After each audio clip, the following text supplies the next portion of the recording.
All right, everybody. Well, I hope you can see us and hear us okay. My name is Zack Jud. I'm the Director of Education at Florida Oceanographic Society. And I'm Mark Perry, Executive Director and CEO of Florida Oceanographic. And we're really happy to have you here tonight for this Lake Okeechobee town hall focused on the discharges that have been impacting us recently. Just a quick rundown on our format for tonight's program. We're going to give you a little bit of a background on the issues that we're dealing with. We'll update you on the most current status of Lake O discharges, and then we have lots of time set aside at the end for questions and answers. We would ask you to keep your computer muted throughout the program tonight. If you have a question for Mark or myself, the easiest way to interact with us is to raise your hand using the little raised hand icon in the bottom of Zoom. And that way, at the end of our presentation, we'll be able to call on you one at a time, have you unmute yourselves, and then ask your question using your microphone, and then mute yourselves back after you're done with that. So it's going to be an open Q&A at the very end, but just to keep the chaos down, we're gonna call on each question asker one at a time to make sure people aren't speaking over one another. So we'll save those raised hands until the very end. Don't raise them now, but if you have any good questions for us towards the end, go ahead and raise those hands and we'll try to get to them. So we're going to start our program with a little bit of history. I want to establish how we got to where we're at right now. And in order to do that, I want to share with you my favorite old map of Florida. This is the oldest good map of Florida that I've been able to find.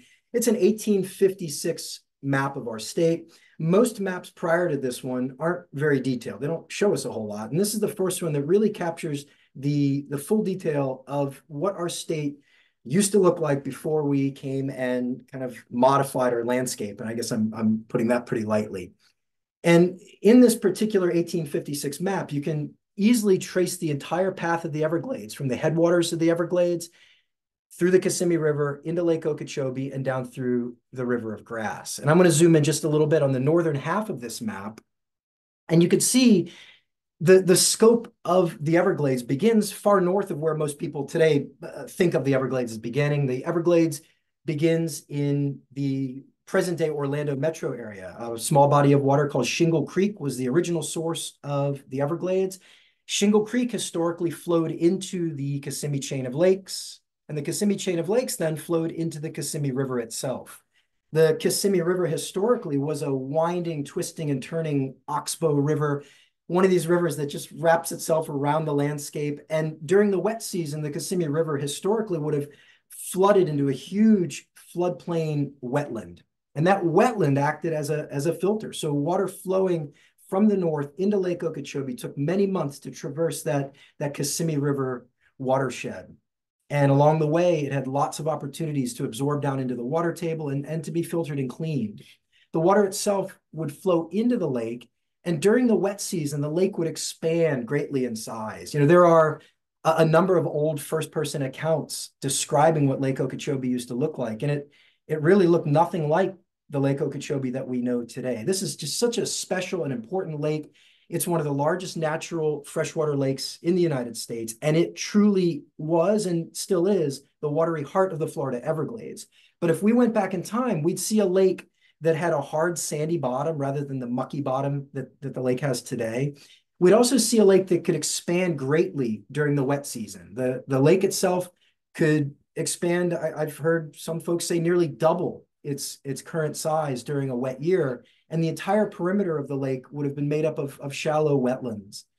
On the flip side, during a dry year, the lake would shrink considerably. It'd be much, much smaller than it is today. So it was a living, dynamic water body, and I really want to emphasize just how important it was, and to this day, just how important it is to the state of Florida. Lake Okeechobee represents an important part of our ecology. It's also an important economic driver. It supports an entire community of folks that make their livelihoods off of a clean and healthy lake, folks that are involved in bass fishing and duck hunting.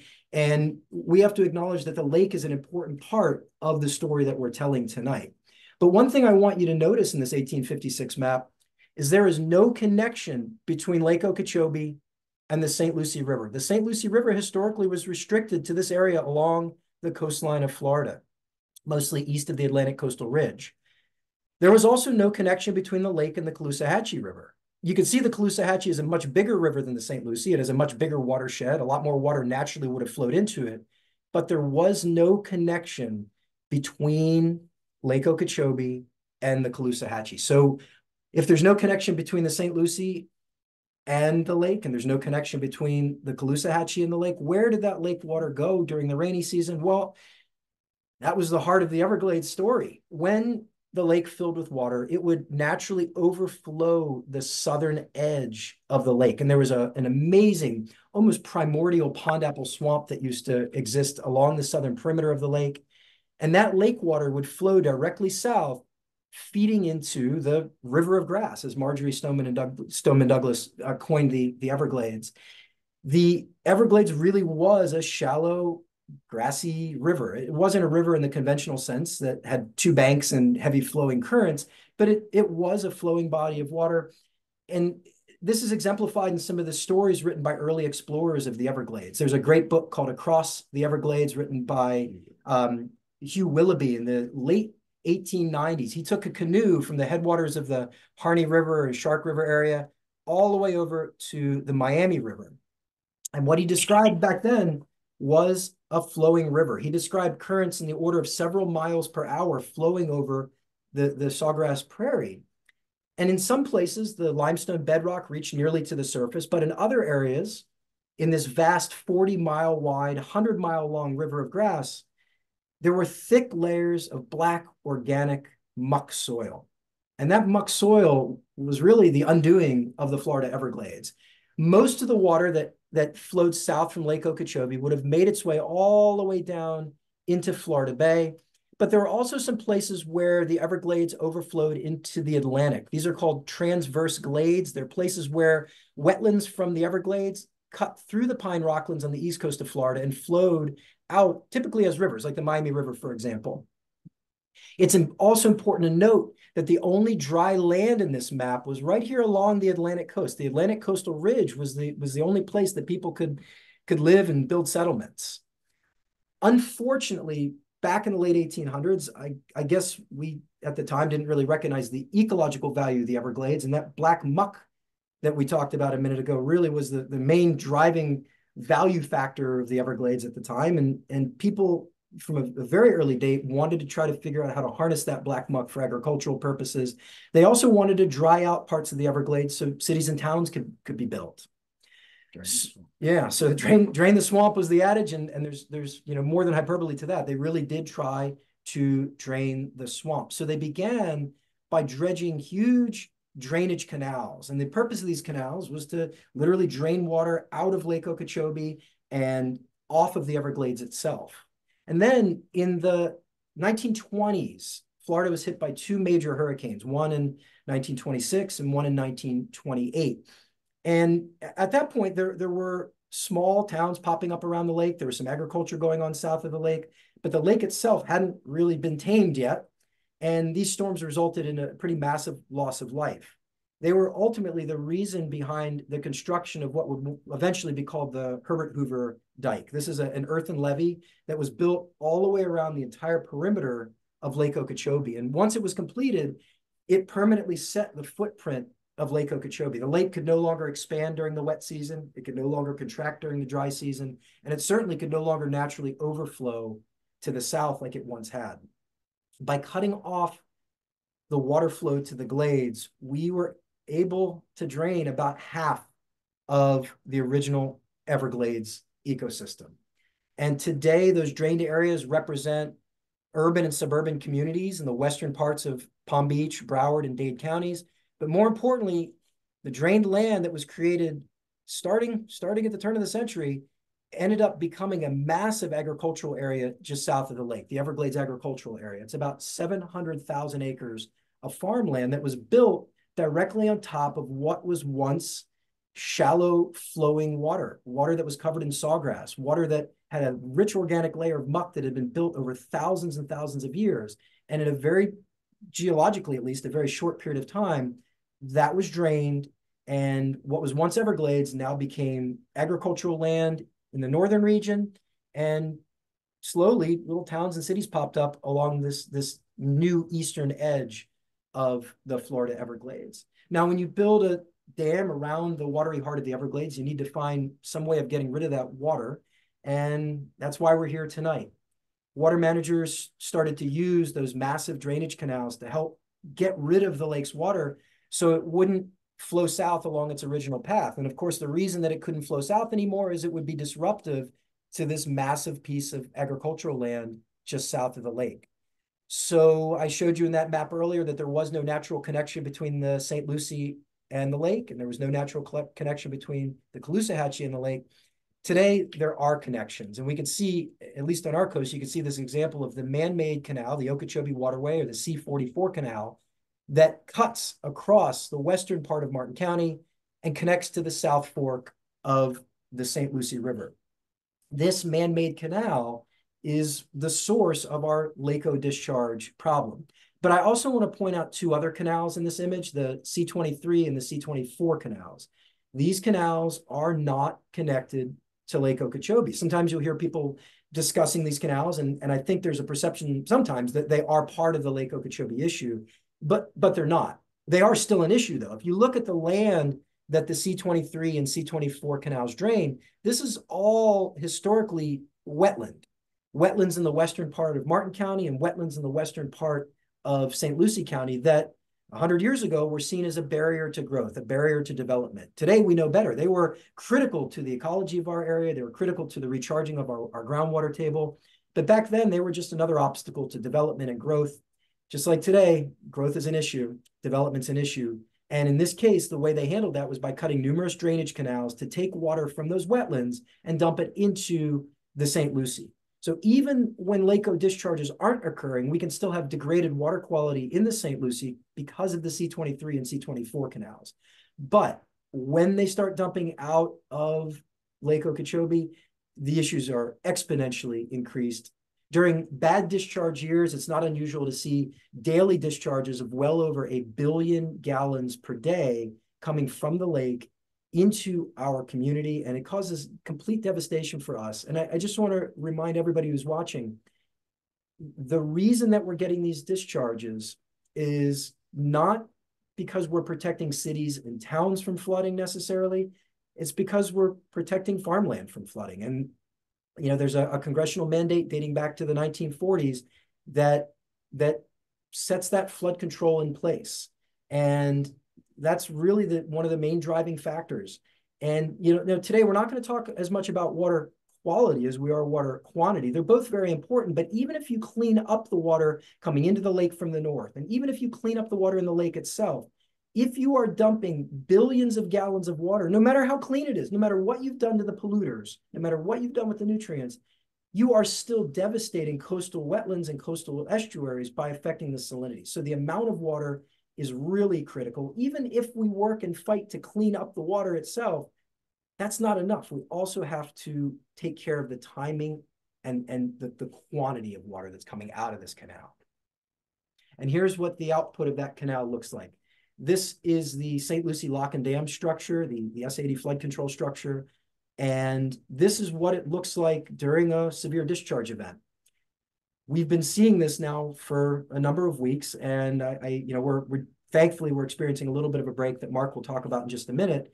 But this is the reality of Lake Okeechobee discharges. And again, yes, nutrients are important. Yes, we worry a lot about toxic cyanobacteria like microcystis, but just cleaning up the pollution, just stopping the polluters isn't enough. If you don't also deal with the roadblocks to moving that water back in the direction it was supposed to go in, we're going to continue to deal with these problems in the future.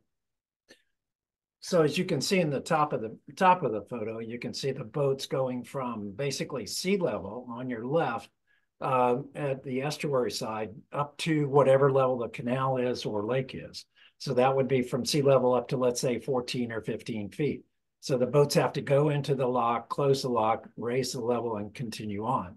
What you see pouring out from your right to the left in those gates are the 7 gates that they open up to make those releases from the canal, from Lake Okeechobee, into the St. Lucie estuary that continues on down to the left. So every week in recent times, we've been having what we call these periodic science calls. And the U.S. Army Corps of Engineers, along with the Water Management District, are the two agencies that are responsible for basically managing the lake levels and making these discharges. And during this time period, what they look at every week when we have these calls is all around the stakeholders, all around all the counties and municipalities around the lake get together and we talk about, they ask people, well, how's things going? And what are the predictions for what we're going to get in rainfall coming up, as far as how much the tributaries might be flooded or not flooded. And they determine, well, what we're going to do to manage the lake levels. Now, I know this graph might be somewhat confusing and somewhat spaghetti looking like, and you know, all these squiggly lines represent the levels of Lake Okeechobee during a year period. And I don't expect everybody to follow any one line or figure out the year, but the big blue bar to the left is basically showing the lake currently. So currently the lake level has dropped down to about 15.2 feet. But if you go back to February, you can see it reached a high point of almost 16.5 feet. So as the lake level reached up to the 16.5 feet, they got very nervous and wanted to get the water out of the lake and lower the lake in preparation for hurricane season. The black lines indicate on this the actual current management of Lake Okeechobee. So during the bands of the low band or the intermediate or high bands, these are areas where the lake is regulated by an instruction or guidance called the Lake Okeechobee Regulation Schedule. And the Corps of Engineers and the district follow this schedule to determine, well, if the lake is this high at this time of year, and in this band or zone or management, how much water are we going to release out of the lake to the east or the west, or to the water conservation areas to the south? And this is how they manage that. So if it's in the intermediate band on the left, they talk about how much Lake Okeechobee releases to the water conservation areas. Those are those areas south of the Everglades agricultural area, all the way down to the Everglades National Park and Florida Bay. So how much water are they going to put down? They put to the maximum practicable. And then over on this side is how many allowable releases of Lake Okeechobee to the estuaries, to the tidal basins and the estuaries, east and west. And these are in cubic feet per second, either to the S80 or the S77 on the west coast of the Caloosahatchee. And I know it's a bit confusing to follow, even for the engineers who have to manage it, but this is the way they have set up to manage the lake until there's a new schedule in place. So how does the lake water, as Zach mentioned earlier, historically used to flow through the upper chain of lakes into Kissimmee, down the Kissimmee Valley and into Lake Okeechobee? Well, all of this valley, about 2.5 million acres of this watershed north of the lake, flows all the way into the Lake Okeechobee. And now, since they channelize the Kissimmee and do that, it goes into there much faster. So when there's rain over top of the north end of the lake, that water eventually flows in, because the upper chain of lakes in Lake Kissimmee are about 50 or 60 feet in elevation compared to the lake, which we said is right now about 15 feet elevation, and compared to south of the lake, which goes down to almost sea level at Florida Bay. So this is kind of a busy schedule too, but this is a daily kind of map of here's Lake Okeechobee at 15.2 feet. And here's the S308 or Port Mayaca to S80. And you can see these levels are now at 0. And the levels over here going to the Caloosahatchee to S77 are 0. And then they have let some water go south through S354, 351, and 352. These are 3 outlets that go south that are managed by the Water Management District.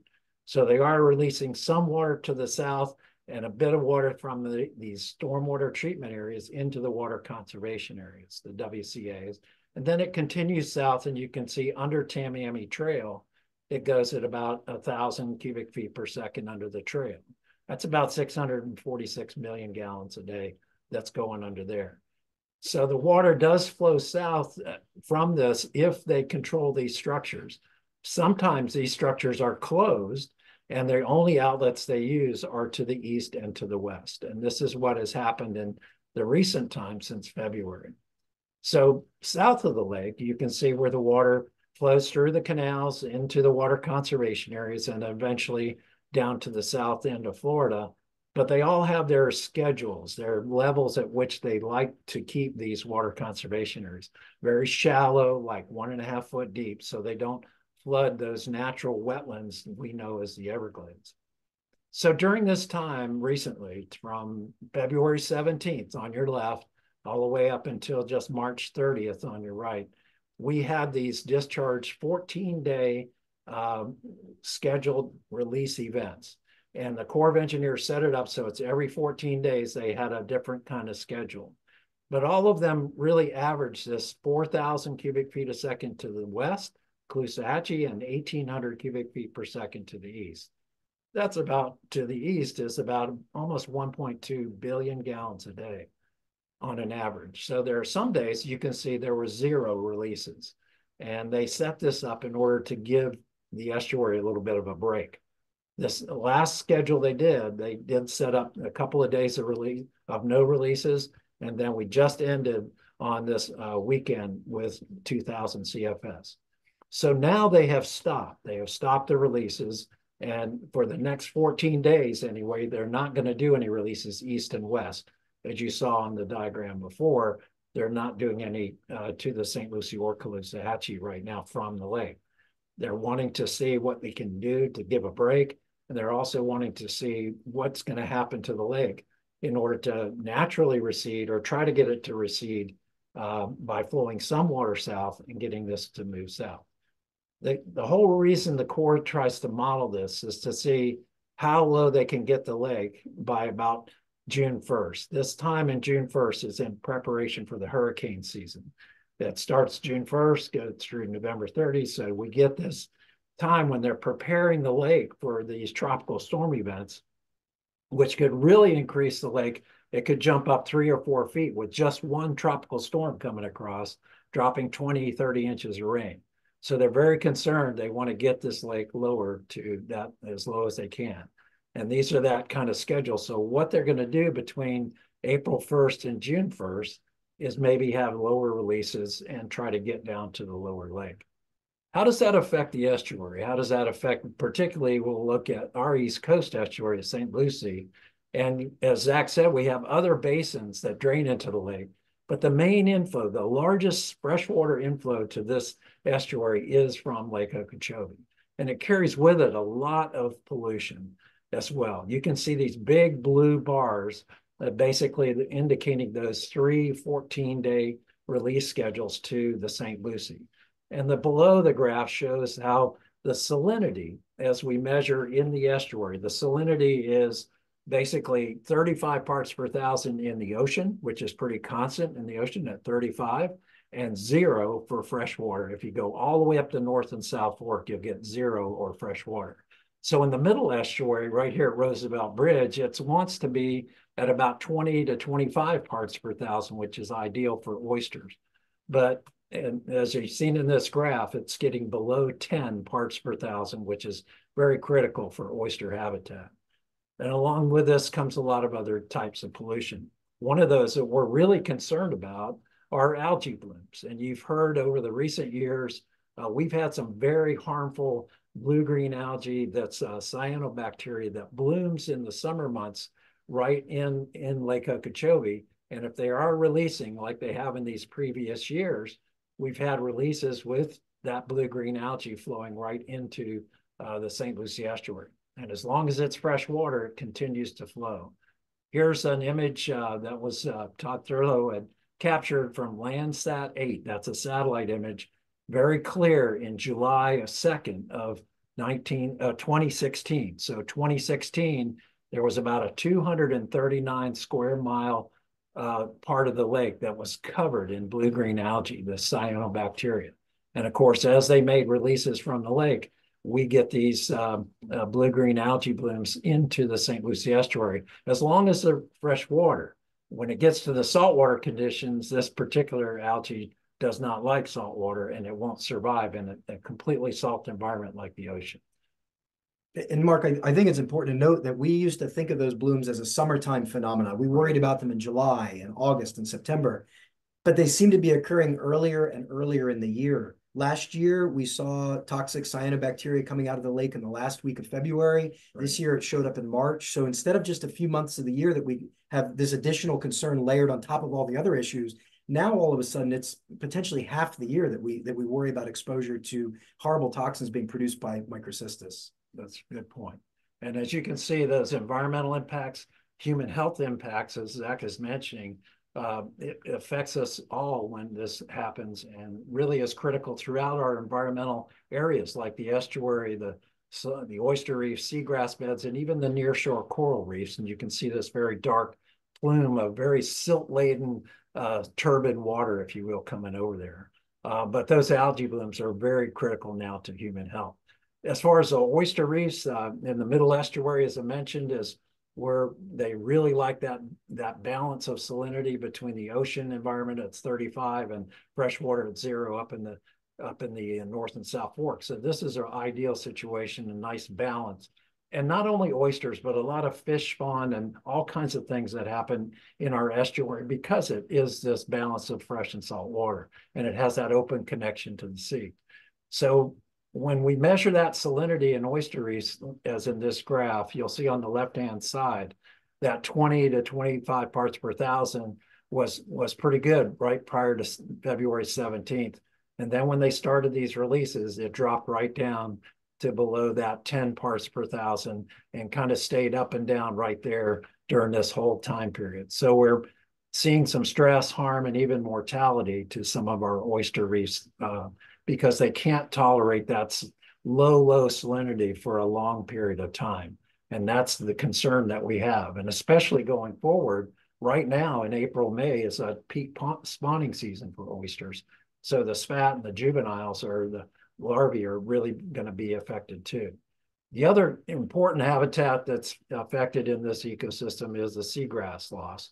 And this shows on the left, you can see 2016 when we had some coverage of about almost 300 or 400 acres inside the St. Lucie Inlet of seagrass, these dark areas. And then on the right, you can see 2017 with these mostly sandbar areas right now. Very, very sparse seagrass coverage. And we've kind of looked back at historical aerials and seen much more dense coverage. And growing up around here, I remember when the dense coverage out here on the seagrass flats was almost 1.5 feet thick, and you could cast your net out and get all kinds of fish and crabs and shrimp and all kinds of things in just one cast.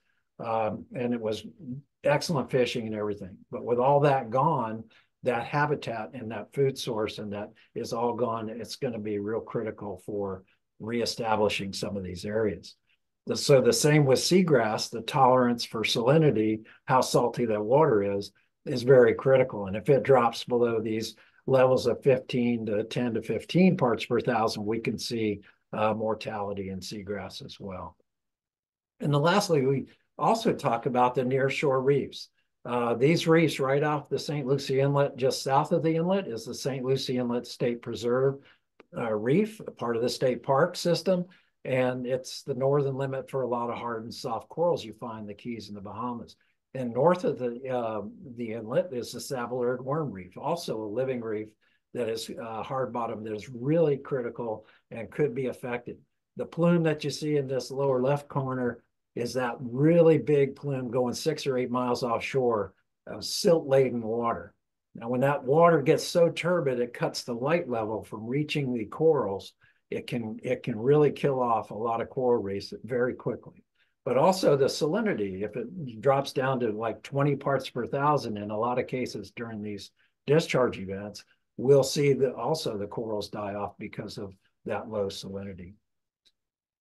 And so we kind of say, well, what can you do? What can we do to make this happen? We've had not only 48 billion gallons of water from release from Lake Okeechobee, it's brought 32 metric tons of the phosphorus and 348 metric tons of nitrogen, and all this 5,000 tons of suspended solids, all that silt and sediment, which is really polluting our estuary. And we're very concerned that it could bring in future releases possible toxic algae blooms, which we've seen in the past.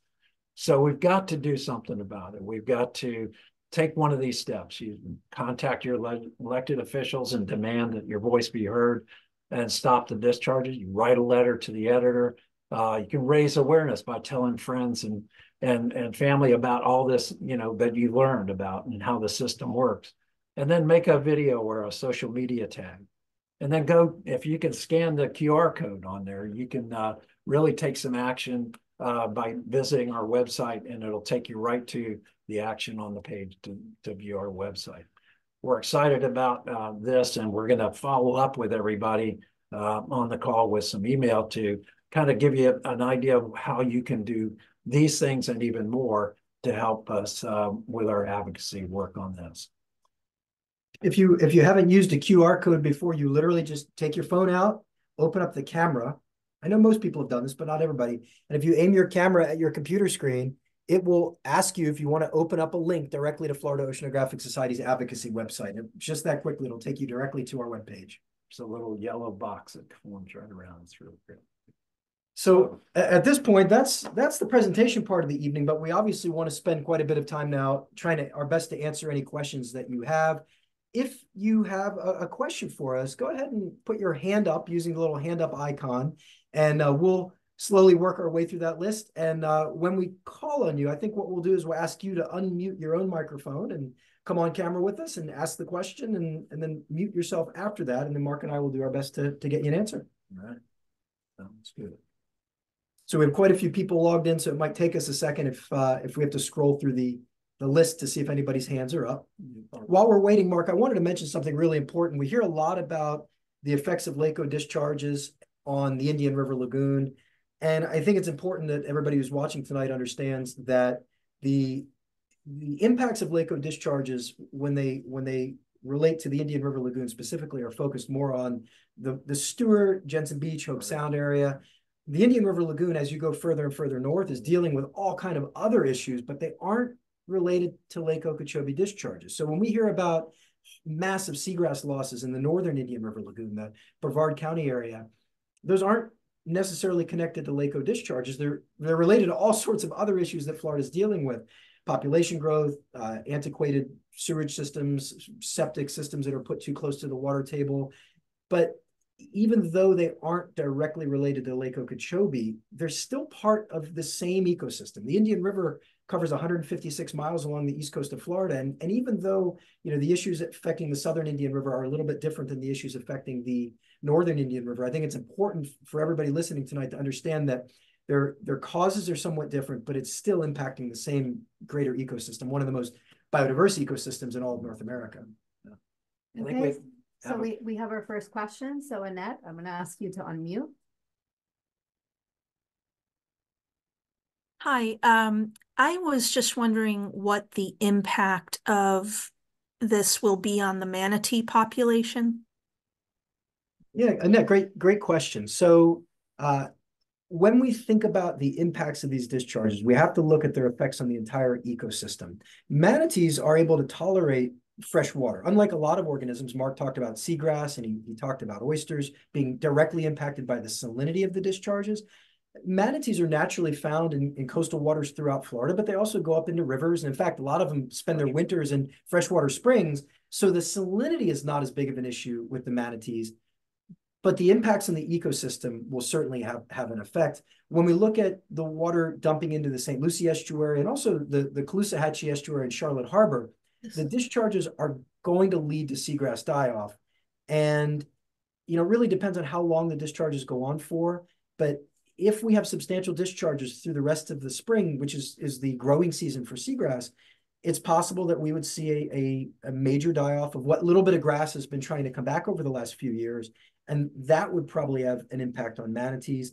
The other thing we don't really understand is the impact of all of the agricultural chemicals that are being delivered with these discharges. So something like glyphosate, which is an agricultural herbicide and a residential herbicide as well.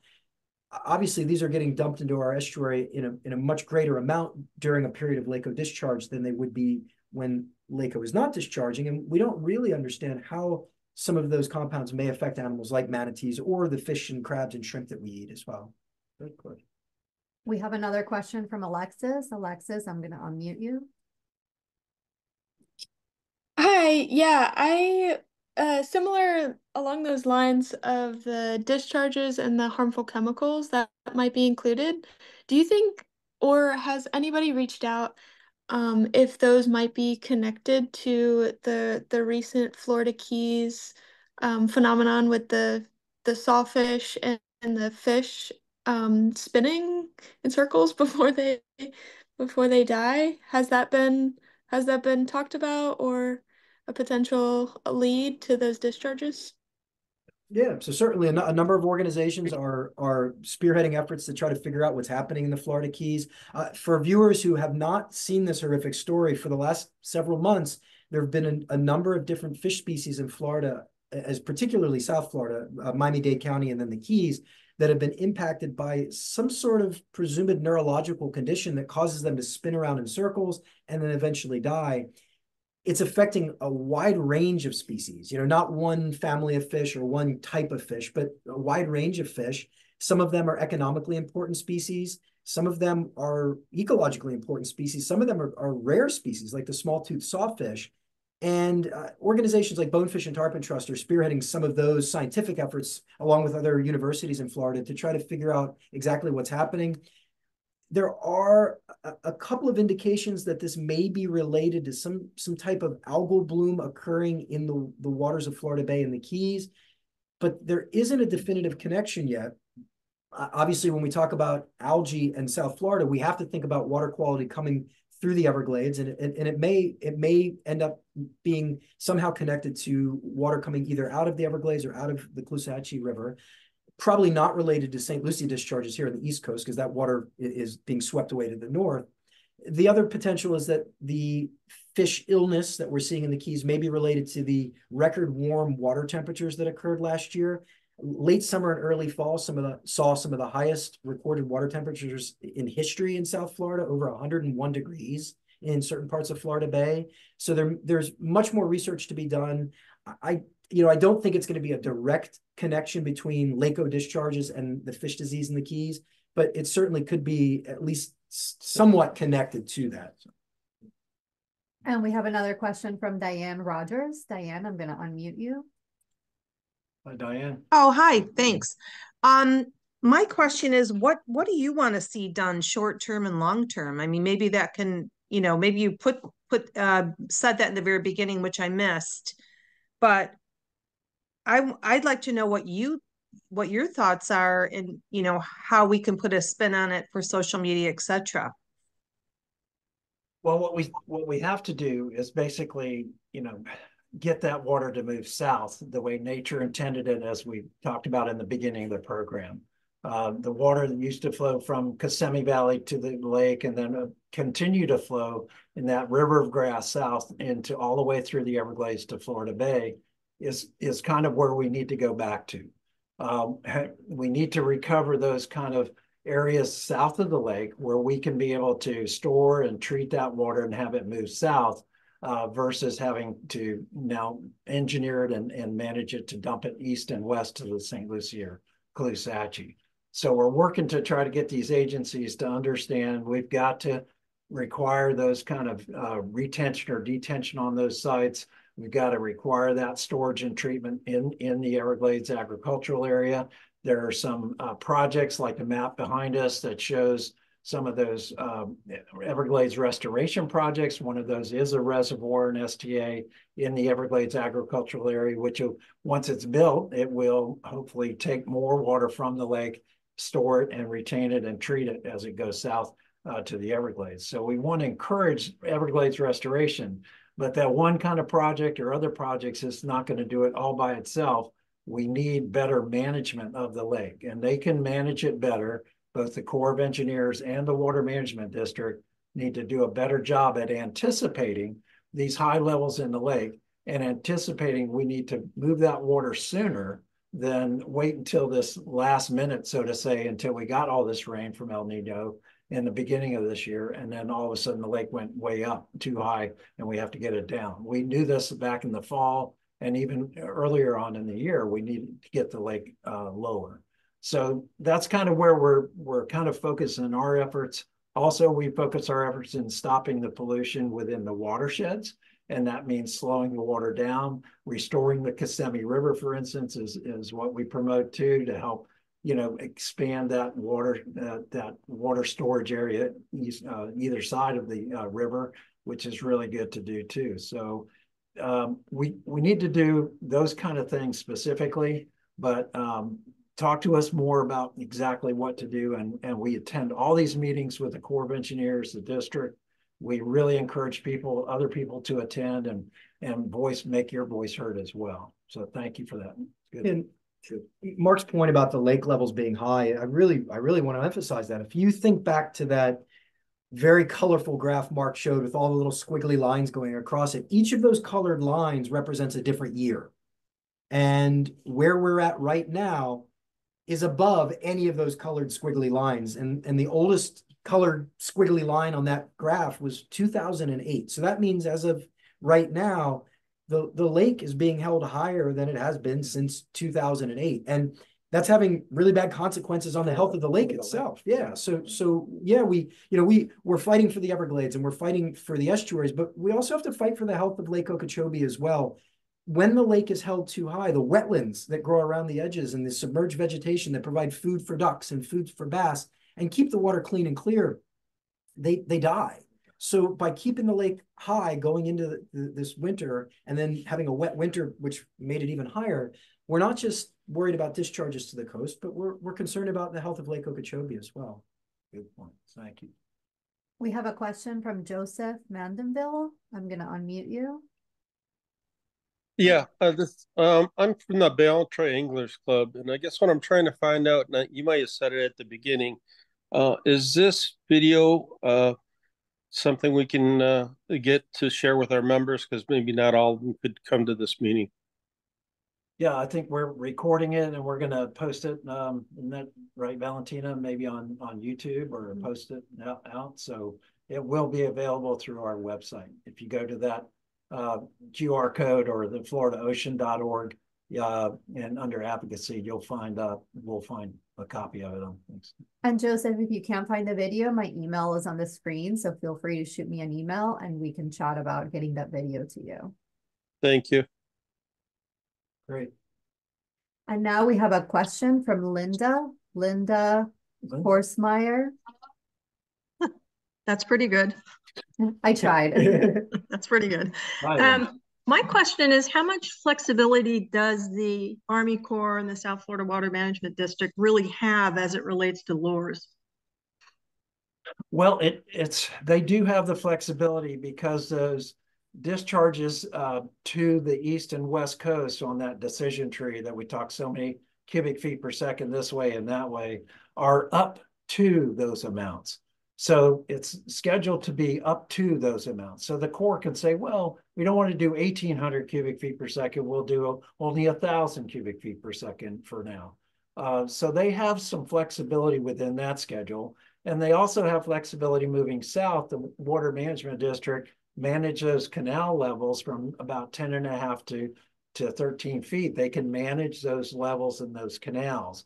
So they have some flexibility. But they also have to be aware of how much treatment they can do through the stormwater treatment areas before it enters the Everglades, because they have to meet certain water quality of the receiving body, which is the Everglades. So there is a lot of flexibility in the operations of these schedules. And in Lake Okeechobee System Operating Manual, which is the next schedule coming, we're fighting for that to be actually implemented this year in the end of July. We're told that the record of decision could be. So instead of the Lake Okeechobee Regulation Schedule 2008, we'll have a new LOSUM schedule, Lake Okeechobee System Operating Manual schedule, which calls for 0 discharges to St. Lucie and only up to 2,000 CFS or minimal discharges to the Caloosahatchee during this whole management band. So, and sending all that water south is part of that schedule. So we're excited about getting a new schedule in place. We've been working on it for the last 4 or 5 years, and we're hopefully the Corps will adopt that schedule and get that completed. So they'll have even more flexibility during that operation. Great question, Linda. But Mark, can you talk a little bit about why we have such limited capacity to send water south right now? Maybe talk a little bit about what an STA is and why we can't use those STAs to help with our current situation. So years ago, when we had that Everglades agricultural area, that's 700,000 acres south of the lake, those rich muck soils, which became in the 1930s, the U.S. Sugar Corporation formed, and they began laser leveling those fields and farming them for sugarcane. And they needed to keep the water table lower, about 28 to 32 inches below the roots of the sugarcane. So they need to use these canals to drain those areas off. And unfortunately, they're basically during that time, all of that flow of water was going south. That polluted water was full of nutrients, particularly phosphorus, at about 300 or 400 parts per billion. And it went into the Everglades National Park. So the federal government sued the state and said, you've got to stop this pollution from coming into the Everglades National Park. That was 1988. The lawsuit went forward in the early 90s.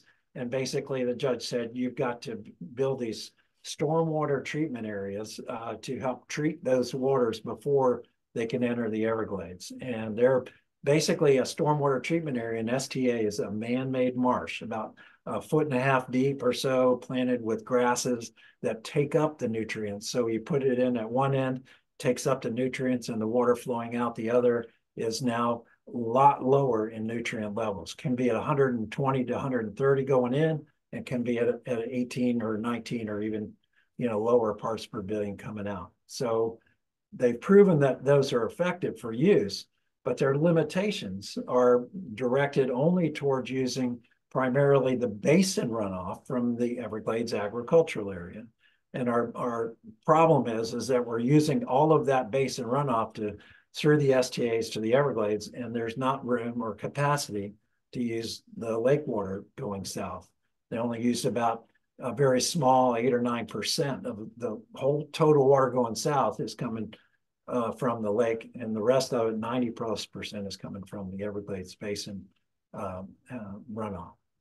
But good question. Yep. Okay, we have our next question from Glory Jones. I'm going to unmute you. Hi, Glory. Hello.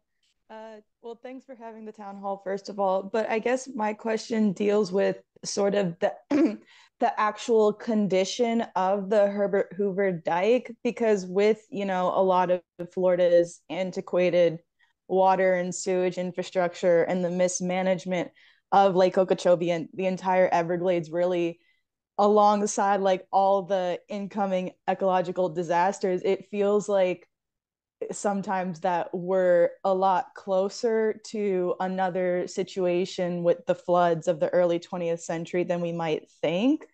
So I guess, again, just going back to my question, what is the actual condition of that Herbert Hoover Dike like? And would bringing that up be something, and would it be worth bringing that up in our advocacy for Lake Okeechobee and Everglades restoration?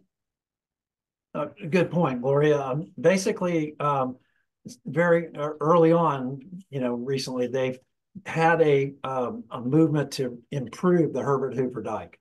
As Zack described, that was dug from the lake and made an earthen levee, probably only about 30 feet high.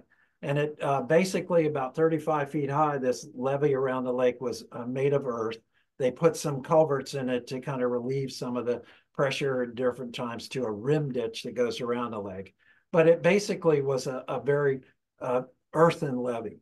And during the 1990s and 98 particularly, I remember it got up to the lake level, went way up to almost about 18 feet in elevation. But there was a big surge of water because the wind blew across this 730 square mile lake, pushing all the water up against one side. And that went up to almost 23 feet on one side. And it dug out in the earthen levee. And there were 90 locations around the Herbert Hoover Dike that had seepage through them. And so the Corps got very, very concerned, and they were saying, we've got to improve the dike.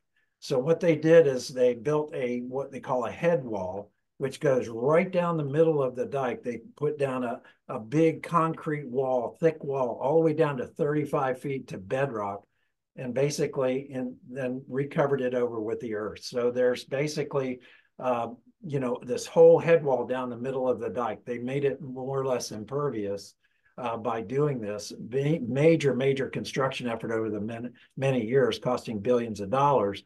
and they improved all those culvert outlets, which were potential seepage or explosive areas that could be released.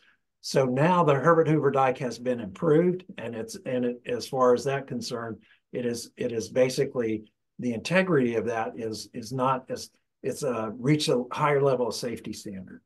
So now, but we don't want to emphasize that we want to do that because now we can hold more water in the lake. That's not healthy for the lake. The lake does not want to be held with more water. It just makes it safer that if the water were to go higher, that the people living around the lake could feel better and not be as high risk of getting blown out and flooded again from this earthen levee that was there originally. So the Herbert Hoover Dike has been improved. We're not doing that just to store more water in the lake, but it giving us that safety valve, if you will, in case a major storm comes by and the lake jumps up 2 or 3 or 4 feet, they can feel safe about handling that. But it still gets back to the operation of how we operate and manage the lake levels and where the water should go. And we feel it should go south. Good question. And I think it's important to point out that, there are a lot of users that benefit from water in Florida. And when we look at all the user groups that may benefit from Lake Okeechobee, the only user group that benefits from the lake being kept really high are agricultural users who may then use that water to irrigate their crops when it's not rainy. So there really is no environmental benefit to keeping it high. It's bad for the lake. It also sets us up for discharges like we're dealing with now. So a much lower lake is better for the lake itself. It's better for the fish. It's better for the wading birds, the snail kites, the waterfowl. It's really better for the entire system, except the users south of the lake that require irrigation water want a higher lake. So there's never a risk of having a bad crop year where they don't get as much water as they demand. And this is a public resource that's being used by private industry. Our next question is going to be from Carol Richardson. Carol, I'm going to unmute you. Hi, Carol. Hello. Hi. I have a question about water farms. I've heard a lot of talk about water farms, and I'm just curious if that is the STA sort of concept that you're talking about, or if this is something different than that. And then also, if the fresh water is sent down into the estuaries, is that truly wasting fresh water? I've heard this worry that we're wasting billions of fresh water, and is it possible to use the water farm concept? That's a good point. Well, so they talked about dispersed water management projects or water farms, if you will, and they've tried this in several areas throughout the water management district area. And even in our area off of C44, for instance, the Calkins Groves. So Calkins was an old orange grove area that was no longer a farm for that. And they decided, well, let's try water farming, or allowing that water, pumping the water onto these areas and allowing them just to naturally percolate into the water table or to evaporate off. And they found that in certain locations, those are very successful projects in order to store and treat that water and allow that to naturally kind of work its way back into the water table. It's not necessarily restoring them to a wetland situation where they become wetlands like a stormwater treatment area, a man-made wetland, but it does help to store that water on a otherwise unstored way. The other way they do it is also work with conservation easements. And up in the watersheds, we work with farmers or other users of the land that say, well, what if we just use a conservation easement here to store water over on this section of your property? Well, it can be flooded temporarily just for a period of time. And that has done pretty well as well. So they basically work with those landowners to say, we could, store water on your site, whether it's a water farm or dispersed water management project, and it would do that. The second part of your question was the waste of fresh water. And you're absolutely right. The water used to meander down the Kissimmee into Lake Okeechobee and then flow south right through the heart of the Everglades. And the Everglades, basically right in the middle of that heart of the Everglades, is the top of the Biscayne Aquifer. It's an aquifer that goes underneath the ground, underneath Miami and all the lower East Coast. So they use about 384 million gallons a day of that water going south, in recharging the Biscayne aquifer. So what we've just dumped, let's say 48 billion gallons just to our coast, and almost 4 times that amount to the West Coast, we've wasted that fresh water that would normally flow south, recharge the Everglades and restore the habitat, but recharge the Everglades, recharge the aquifers for drinking water, and evapotranspirate to the clouds and then rain back over the Kissimmee later on, this big water cycle that we all learned in 5th grade. So that is really important to understand. I'm glad you asked the question, because it literally is wasting. Once it goes to the ocean, the only way to get it back is through desalination, and it's very expensive and difficult to do. So it's a waste of fresh water, and it's also, causing a lot of problems. Right. Good question. Thank you. So we have time for approximately a couple more questions. So if you have your question, make sure you raise your hand. And the next question is going to be from Shelly Degata. Shelly, I'm going to unmute you. Hi guys, how you doing? Thanks for having me on. Thanks, Shelly. Hey. So I've got a really stupid question, but we talk about the runoff and everything and the pollution. What about trying to clean Lake O from the inside of the actual lake, clean the water there and filter it and then release it? So no such thing as a silly question. And I say that, I mean that. It's really, it's not just tongue-in-cheek question. A lot of people have tried to solve these environmental problems using technology, whether it's technology to clean the water within the lake before we discharge it, or technology to zap the cyanobacteria blooms before they're discharged. The problem is it's very hard to scale technology to something as big as Lake Okeechobee, over 700 square miles. It's an enormous lake. The water coming out of it is measured in billions of gallons. So a technology approach that might work in a backyard pond to clean up the water isn't effectively scalable to something as big as Lake Okeechobee. But here's the catch. We've seen lawmakers throwing money at these problems from a technology perspective, because sometimes spending millions of dollars on a technology fix is still easier than changing the status quo. And the status quo is polluters polluting. And whether those polluters are golf courses or communities that have septic tanks or wastewater plants that aren't working well, or ranchers that are running cows too close to the water, or farmers that are fertilizing their crops, whatever those polluters are, rather than changing the status quo and requiring them to clean up their source of pollution, lawmakers would like to throw money at any sort of technological fix that an entrepreneur will come up with. So we've seen people proposing solutions like you mentioned, that why don't we just do some sort of filtration or treatment of water in the lake, and that way it's nice and clean. It's just not scalable. And then I'll go back to what I mentioned earlier. Even if that worked, even if we were able to clean the water to the point that it was pristine again, and the water was clear and you could see your feet in the bottom of Lake Okeechobee, there's still too much of it. And the reason there's too much of it is because we're managing it improperly. And we're managing it rather than for the sake of the environment, we're managing it for the benefits of a limited number of users who require lots of water in the dry season and not so much water in the wet season. And those users I'm referring to are the farms in the Everglades agricultural area. They have so much political control over how water management decisions are made that even if the water was clean, we're still going to continue to see the lake being held too high and water being dumped to the coasts to avoid any negative impacts on farming south of the lake. And we look at the history of revenue generated by farms in the Everglades agricultural area. And even when the rest of us are dealing with horrible conditions, either flooding or droughts, those farms are producing lots and lots of income, and in many cases breaking records and breaking more records and breaking more records, because their soil conditions are perfect. Mark mentioned that sugarcane likes a very deep, dry root bed.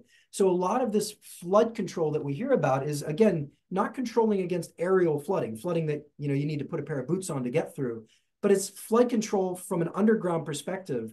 And as long as we're managing water to keep those canals south of the lake really low during the wet season and keep those soils nice and dry for the farms, then invariably there's going to be too much held in the lake. And whether that lake water is clean or not, it still has to go somewhere, and that's where we run into problems. Okay, so we have time for one last question. It's going to come from Bob Ernst. If you have a question or you think of a question later on that you would like us to help get answered, please reach out to me at my email. You can see it on the screen and we will do our best to get you an answer. So Bob, go ahead. I'm going to unmute you. Mark and Zach and Photo Oceanographic, thank you very much for doing this. Representative Mast and Eve samples from Friends of the Everglades have been very specific that the issue is big bad sugar south of the lake. And Zach, you just touched on that a little bit. I think you guys have been much too polite. If this is the issue, we need, and I've watched this issue for decades. We need to get united here. We need to go after those politicians that are protecting big sugar, big bad sugar.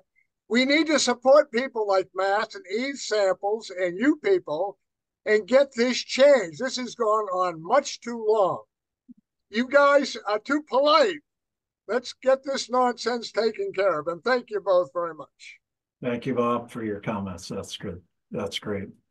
Yeah, well, we're doing our best to make it transparent. Everybody knows about it and let those voices be heard to the political leadership to change, make it change. And Bob, I think it's important to point out that big sugar is not the only problem. There's a lot of problems that are affecting Florida's waters. Many of them start as far north as the Orlando metro area. What we are talking about today is the mismanagement of water in the lake. And a lot of those management decisions are made specifically, whether it's overtly or not, to benefit the industry south of the lake, the sugar industry south of the lake. So sugar arguably is not the worst polluter anymore, although there was a time that they certainly were. There are other bigger pollution issues, but this isn't a pollution story right now. It's a water story. Whether that water's polluted or not, it's still too much water in the wrong places at the wrong time. And those management decisions that are being made by the Army Corps and the South Florida Water Management District, in many cases, are made specifically to benefit the irrigation needs of the sugar industry south of the lake. So I'll say it again, they're not the only problem. Septic and wastewater treatment and urban population growth and golf courses and cattle ranching and dairy farms and poultry, all of those are problems.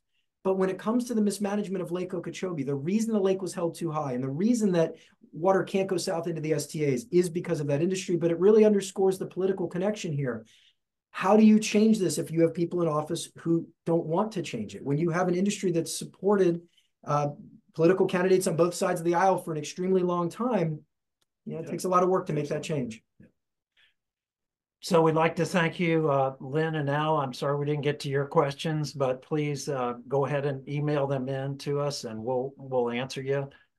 Again, I'd like to also thank Valentina Miele here. She's our advocacy coordinator who's been working with us, and she is expert at answering those questions and getting that going for you. So we're going to follow up with everybody with an email that lets you know how you can get involved, what you can do to help this effort and help us get the waters right here in South Florida. So thanks again. Thank you, Zach. Thanks everybody for joining in this conversation. And we're not finished. We're going to have more of these kind of sessions so that we get a lot more people engaged. Thanks, everybody. Thanks. Bye now.